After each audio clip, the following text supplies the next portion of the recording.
Yo, what's good everybody? It's your boy Malcolm and I'm back for another video, and in today's video we are going to be talking about season 2 episode 10 of Tower of God. Now, I did not post any videos on episode 9 of Tower of God, as a lot of you guys have noticed, and a lot of you guys have asked me if I gave up on Tower of God. I did not. As y'all know, I'm the #1 Tower of God fan out here on YouTube right now. I love this show. Even though the animation gets a little shaky, the show is fantastic. The content is good. The characters are good. Everything is good. I didn't post last week because I was on vacation, but I'm back now. So I'll talk a little bit about episode 9, but this video is mostly going to be about episode 10 of Tower of God. But before we talk about the actual episode, make sure you guys like, share, comment, subscribe, and hit that noti bell. I wasn't here last week and I got a lot of videos to make up for. So this week, y'all getting like 3-4 videos. So hit that noti bell because you guys do not want to miss them. And if you want more nerd content from me, check out my podcast, The Storm Podcast, where me and two of the bros talk about all things nerdy like anime every single week. It's about 2 hours worth of content and you don't want to miss it if you like nerd stuff. But without further ado, let's get into this review. Alright, so last week's episode was mainly about Kang. We got his backstory and learned about him and Cassano's relationship. If you want to hear me talk about that, I did talk about it on my podcast this week, so go ahead and check that out if you care.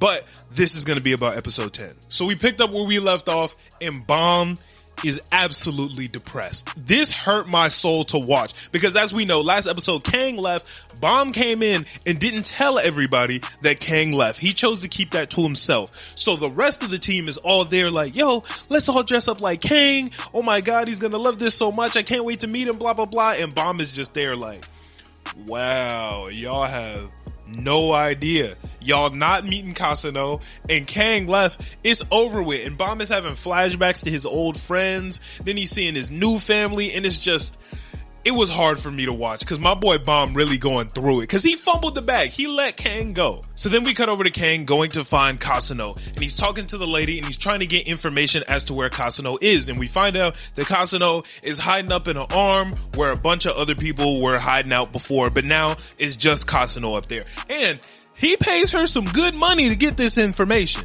But she also said that there are hella traps up there, so you gotta be super careful, and realistically, you should be going with the team. Now, we didn't see her offer him the deal to come with him. We saw her offer that to Bomb later, which we'll talk about, but I thought it was interesting that I didn't see him get this deal. Then we cut over to Kang walking around at the Hand of Arlen trying to find Cassano. He instantly sets off a trap, but that ain't no big deal to him. This is Kang. Kang's a big dog. He got his strong arm. He ready to go. But at the same time, Coon and friends are also there. And I know y'all didn't get a chance to hear me say it on YouTube, but on my podcast, I predicted this. I predicted that Kang would end up running into Coon and Cassano before anybody else. So now Kang is gonna know who Coon is. Cassano is gonna know who Coon is, but Coon isn't gonna know that Kang is connected to Bomb. I think they still aren't going to run into each other until the workshop battle. Even though later in the episode, Bomb ended up pulling up to the Hand of Arlen, I don't think Bomb and Coon are gonna end up meeting. I don't see that happening.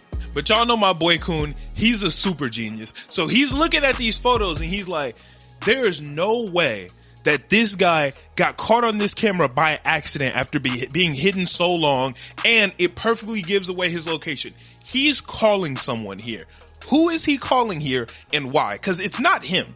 Like, we already know that Cassano isn't calling Coon there, but Coon is trying to figure out who he is calling. But I'm not even sure if the person he's calling is Kang. It seems like he might be working together with that bunny girl, which we'll talk about later in the episode, but I don't even know if he's trying to call Kang there. I know he's calling somebody, but it might not be Coon or Kang. But Coon also sees there's a bunch of traps around, so he tells them, yo, go deactivate the traps, and Ron gets popping. I'm gonna be honest, Ron is quickly going up my list in favorite characters because he's just always on go mode. He's always ready for action.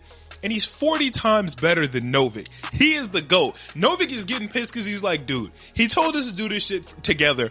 Why the hell are you going out here and doing all this shit by himself? He's like, dude, I can do this shit faster on my own. I'm really lit like that. Let me just get the job done. And Coon didn't even tell him to share. He was like, oh shit, Ron getting it done? You got one 40 meters to the left. There's one on the pillar here. There's one on the pillar there. And he's like, yo, fuck it. I'm gonna get it done. But then he breaks Coon's lighthouse because he's like, hey, bruh, You talking too much. And he breaks the goddamn lighthouse, which is annoying as shit. But Ron is really just a solo player, which makes me think, why is he working with Kun?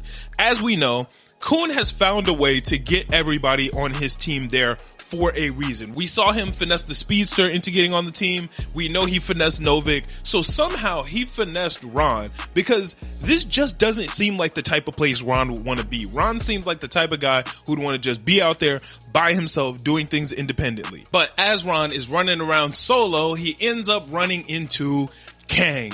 And he sees him and he's like, all right, you got the wing, you got the bandages on the arm.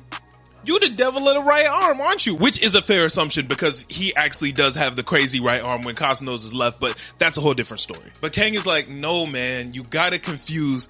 That's not me. I know it looks like it's me, but that's not me. But Ron is like, I'm pretty sure it's you, and I'm here to take you in. And Kang is like, yo, why are you looking for the devil of the right arm? He wants an explanation, but y'all know Ron don't do no talking. He just got straight to the action. He got it popping, got out his little whip thing, and started running that shit up. Kang is a thug though. He's strong. He got his extra power-ups. At first he's trying to avoid him, but then he's like, hey bro, I'm gonna just have to fight. He uses his strong arm. He's swinging. He's using the shield to shield himself. He's really doing what he can to try to hold it down. And then Novik pulls up. Look, as strong as Kang is, he's a human ignition weapon. You're not winning a 1v2 versus Ron and Novik. It's just not happening. But then we cut back over to Bomb and Friends, and to me, this is where the episode really started slapping.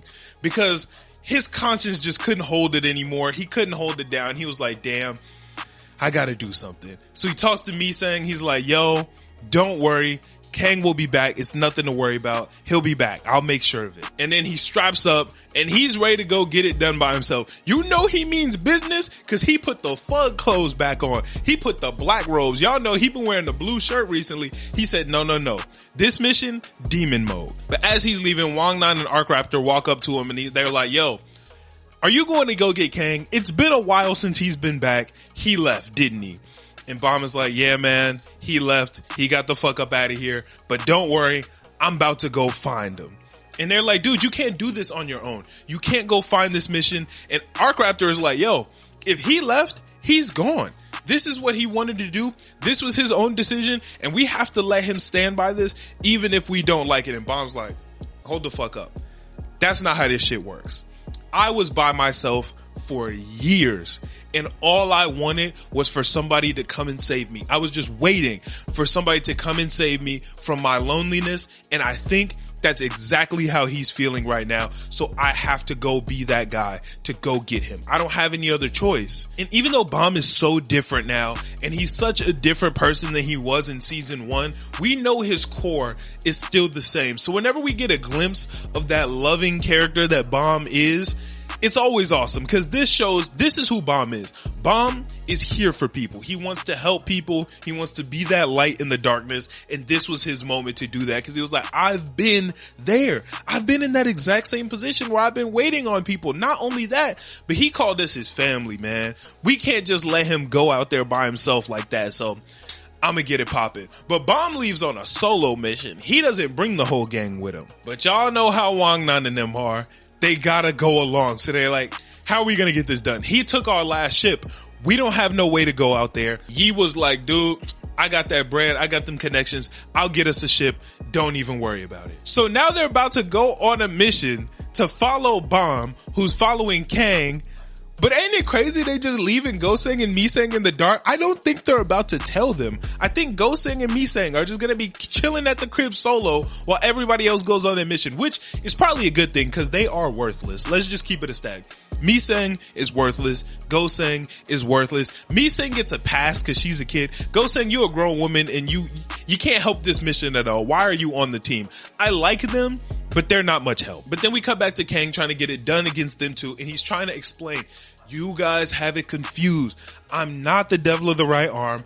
I'm not the guy that be hots. I know it really seems like that because I look just like him and it is my right arm that's powerful, but no, it's not me. They're not trying to hear that shit. But while this is going on, Kang hears Cassano call for him. He's like, Ilmar.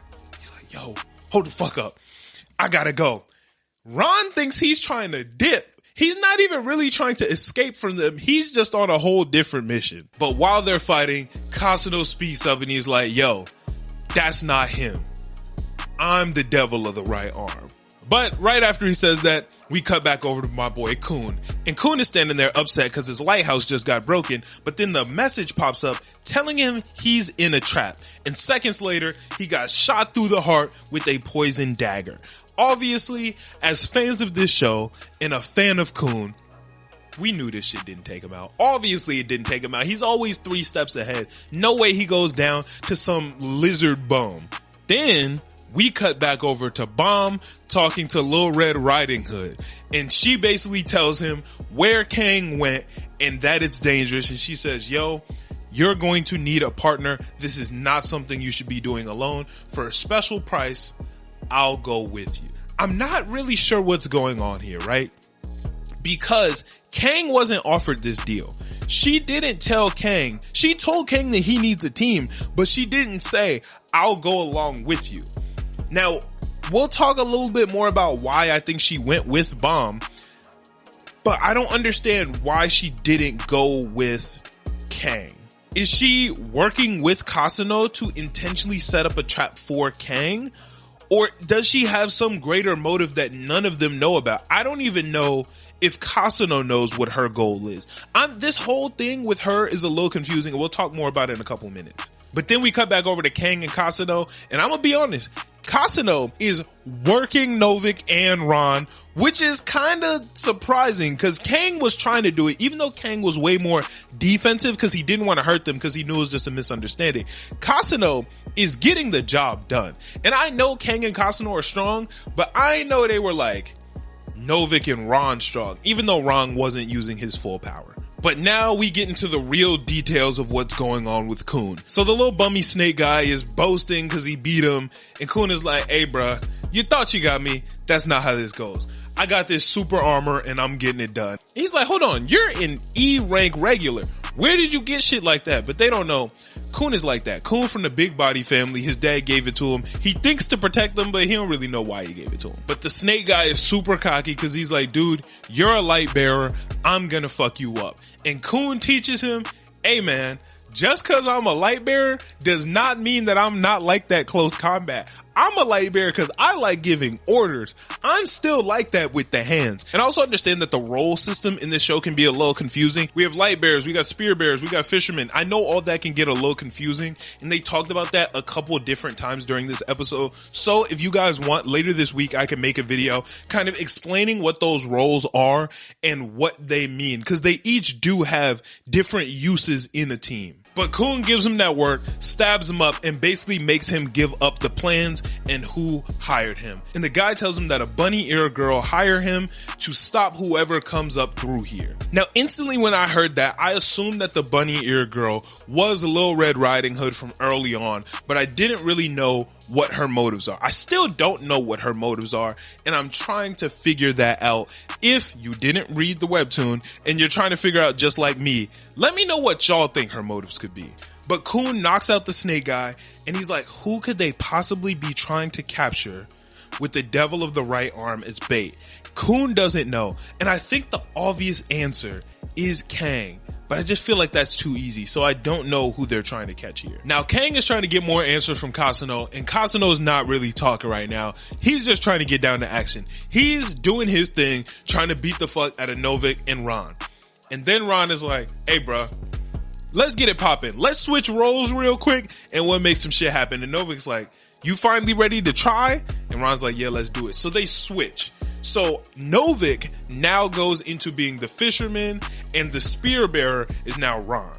They switch roles, and now they're about to fuck them up because we know Ron is a fucking demon. And now Bomb is here to enter the battle. He's walking up and he's like, oh shit, I hear some shit. Let's get it poppin'. Now Lil Red Riding Hood is like, dude, we don't know where the traps are. We have to slow down. But that doesn't matter to Bomb one bit. He's still trying to get it poppin'. So she intentionally steps on a trap to try to slow them down. Obviously, still doesn't work. Bomb is that guy. He blasts straight through it. And she's like, dude, we gotta slow down. Bomb doesn't give a fuck. My friends are in danger. I'm gonna get it poppin'. He picks her up and just starts running off with her. And as they're running, her bunny ears fall out and we find out that that's the bunny girl who hired the other guy for the trap. So she is trying to trap somebody with the devil of the right arm as bait. We don't know who it is. The obvious answer is Kang, but I still just don't think that that's the answer. And that's pretty much where the episode ended. And I can say that this was one of the best episodes of this season. That shit was absolutely fire. We got so many more answers, so many more questions, so many people are about to meet up. Kang and Kun are probably about to meet. I don't think Kun and Bomb are gonna meet again. Maybe Bomb might end up meeting like Ron or Novik potentially. There's a lot of people who are about to meet up. This is about to be a mashup, but I think the main mashup is gonna happen at the workshop. This right here, that's just the two episode mashup. The workshop, that's So the Sweet Life of Hannah Montana. Everybody about to meet up and get it popping over there, but I don't think that that's gonna happen before the end of this season because we're on episode 10 and I think it's only a 13 episode season. So I'm gonna keep it a stack. I don't think we're gonna get the answers we need. It make me want to start reading the webtoon again, but I don't think I'm gonna do that. I think I'm gonna try to actually hold it down this time and wait on the show. Maybe. Haven't decided yet. But if I had to give this episode a rating out of 10, I'd probably give it a 10 out of 10. It gave me everything I needed. The animation was good. There weren't really any issues aside from like that one flashback. But for the most part, it looked good. It gave us information. It gave us everything we needed. I absolutely loved it. Thank you guys so much for watching this video. I'll see you guys next week with my next Tower of God review. And if you want more videos from me, make sure to hit that noti bell. I got some cool stuff coming this week. I'm out. Peace.